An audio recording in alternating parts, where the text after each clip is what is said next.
ಎಲ್ರಿಗೂ ನಮಸ್ಕಾರ. ಇವತ್ತು ಯುಗಾದಿ ಹಬ್ಬ. ಯುಗಾದಿ ಹಬ್ಬದ ಹಾರ್ದಿಕ ಶುಭಾಶಯಗಳು ಎಲ್ರಿಗೂ ಕೂಡ. ಇವತ್ತೇನೆಂದರೆ ನಮ್ಮ ಅಕ್ಕ ಅವಳ ಮನೆಗೆ ಯುಗಾದಿ ಹಬ್ಬ ಸೆಲೆಬ್ರೇಷನ್ಗೆ ಇನ್ವೈಟ್ ಮಾಡಿದ್ದಾಳೆ. ನಾವೆಲ್ಲ ಹೋಗ್ತಾ ಇದ್ದೀವಿ. ಏನಂದರೆ ನಮ್ಮನ್ನು ಮಣಿಪಾಲಿಗೆ ಬಂದು ಅವಳು ಪಿಕ್ ಮಾಡ್ಕೊಂಡು ಹೋದ್ಲು. ನಾವು ಸ್ವಲ್ಪ ಲೇಟಾಗಿ ಹೋಗಿದ್ದರಿಂದ ಅವಳ ಹತ್ರ ಬೈಸ್ಕೋಬೇಕಾಯಿತು.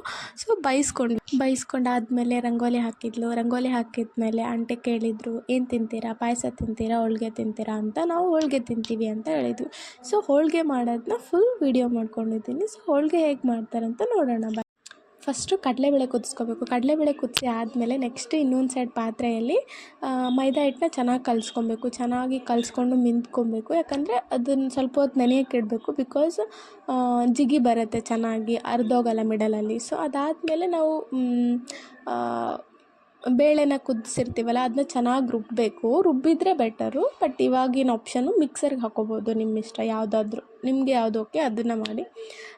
ರುಬ್ಬಿದ ಮೇಲೆ ಅದರಿಂದ ಉಂಡೆ ಮಾಡಿ ಇಟ್ಕೊಬೇಕು. ಆ ಉಂಡೆ ಮಾಡಿ ಇಟ್ಕೊಂಡಿರ್ತೀರಲ್ಲ ಅದನ್ನು ಮೈದಾ ಹಿಟ್ಟಿರುತ್ತಲ್ಲ ಅದರಿಂದ ಎಲೆ ಮಾಡಿಕೊಂಡು ಅದರಲ್ಲಿ ಆ ಉಂಡೆನ ಇಟ್ಟು ಚೆನ್ನಾಗಿ ಕವರ್ ಮಾಡಬೇಕು. ಚೆನ್ನಾಗಿ ಕವರ್ ಮಾಡಿದಾಗ ಅದು ಹರಿದೋಗಲ್ಲ ಮಿಡಲಲ್ಲೆಲ್ಲೋ.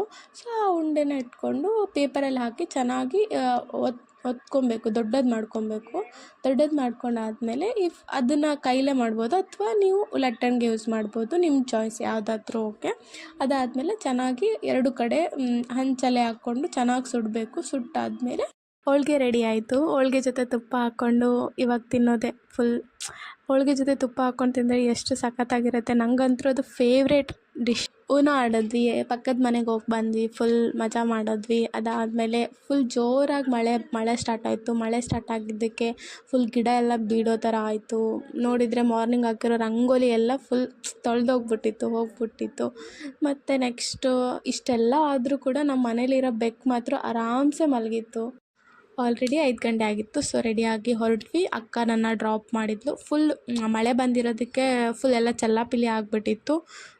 ಕಸ ಬಿದ್ದುಬಿಟ್ಟಿತ್ತು ರೋಡ್ ಮೇಲೆ, ಗಿಡ ಎಲ್ಲ ಬಿದ್ದೋಗಿದ್ವು. ಓವರ್ ಆಲ್ ಫುಲ್ ದಿನ ಸಖತ್ತಾಗಿತ್ತು. ಫುಲ್ ಮಜಾ ಮಾಡಿದ್ವಿ.